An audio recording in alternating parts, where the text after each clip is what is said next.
আওয়ামী লীগের লকডাউন কর্মসূচির নাশকতা এড়াতে রাজধানী জুড়ে নিরাপত্তা জোরদার করা হলেও ঢাকা বিশ্ববিদ্যালয়ের টিএসসি, মৌচাক এবং মিরপুর সহ রাজধানীর একাধিক জায়গায় ককটেল বিস্ফোরণ এবং বাসে অগ্নিসংযোগের ঘটনা ঘটেছে।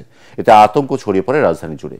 বুধবার রাতে ক্যাম্পাসে নিরাপত্তা নিশ্চিতে টহল দেয় ডাকসুর নির্বাচিত নেতৃবৃন্দ। এ সময় ভিপি সাদিক কায়েম বলেন, চোরাগোপ্তা হামলার দায় নিতে হবে অন্তর্বর্তী সরকারকেই।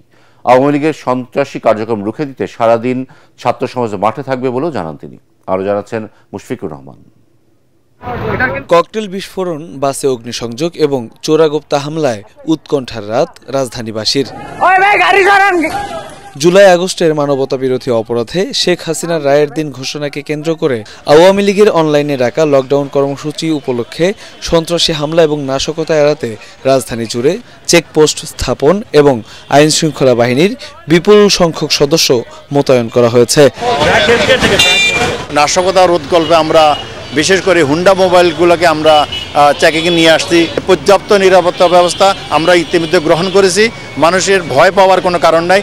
বুধবার রাত 12টা নাগাদ মিরপুরের সাগুপ্তায় একটি বাসে অগ্নিসংযোগ করে পালিয়ে যায় দুর্বৃত্তরা।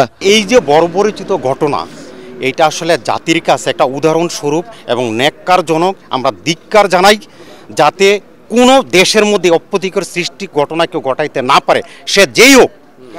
আমরা চাই যারা করেছে তাদের আইডেন্টিফাই করে আইনের আওতায় এনে তাদের দৃষ্টান্তমূলক শাস্তি গ্রহণ করা হোক। সিকিউরিটি গার্ডের গাফিলতির কারণে আমার গাড়িটা আজকে জয়লা শেষ হয়ে গেছে। আমি তাদের দৃষ্টান্তমূলক শাস্তি চাই। এই জ্বালাও সন্ত্রাস করে কিন্তু এই দেশে কেউ টিকতে পারে নাই, ভবিষ্যতে টিকতে পারবে না। তেজগাঁও রেলওয়ে স্টেশনে পরিত্যক্ত একটি বগিতে আগুন দেয় দুর্বৃত্তরা। এ সময় সন্দেহভাজন দুইজনকে আটক করেছে রেলওয়ে পুলিশ। এখানকার স্টেশন ম্যানেজার এবং আরএনবির দায়িত্বপ্রাপ্ত কর্মকর্তা যারা আছেন, ওনারা আগুনটি নিভিয়ে ফেলেছেন এবং ঘটনাস্থলের পাশ থেকে সন্দেহভাজন হিসেবে দুজনকে আটক করা হয়েছে। তাদেরকে জিজ্ঞাসাবাদ অব্যাহত আছে। এছাড়া কারওয়ান বাজার, মৌচাক, টিএসসি সহ রাজধানীর বিভিন্ন জায়গায় রাতভর ককটেল বিস্ফোরণ এবং বাসে অগ্নিসংযোগের ঘটনা ঘটে। নাশকতা এড়াতে ঢাকা বিশ্ববিদ্যালয় এলাকায় টহল দেয় ডাকসুর নেতৃবৃন্দ। হাসিনার দোসরদের যেখানেই পাওয়া যাবে সেখানেই অ্যাকশন নেওয়া হবে বলে হুঁশিয়ারি দেন ডাকসুর নয়া ভিপি সাদিক কায়েম।